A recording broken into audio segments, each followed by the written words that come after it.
បន្ទាប់ពីអាមេរិកឥឡូវបារាំងបង្ហាញពីកិច្ចសហប្រតិបត្តិការយោធាជាមួយកម្ពុជា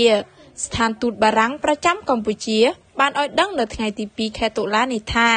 លោកឧត្តមសេនីយ៍ Patrice Vaglio នាយកនៃនាយកដ្ឋានសហប្រតិបត្តិការទ្វេភាគីតំបន់ភាគខាងត្បូងនៃសេនាធិការកងទ័ពបារាំងបានបំពេញទស្សនកិច្ចនៅកម្ពុជា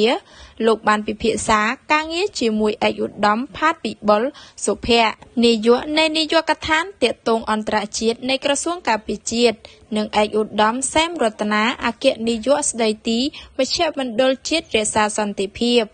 កាលពី30ឆ្នាំមុនលោកឧត្តមសេនីយ៍ Vaglio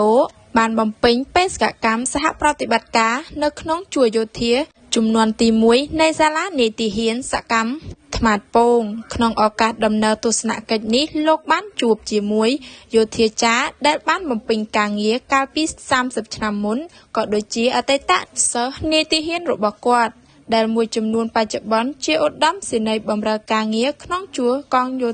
ធពលខេមរៈភូមិន្ទក្នុងឱកាសជំនួបនានាជាមួយក្រុមយោធាចារនិងសិស្សសាលានីតិហ៊ានសកម្មលោកបានសង្កេតឃើញភាពរស់រវើកនៃសហគមន៍យោធាដែលប្រើប្រាស់ភាសាបារាំងនៅកម្ពុជា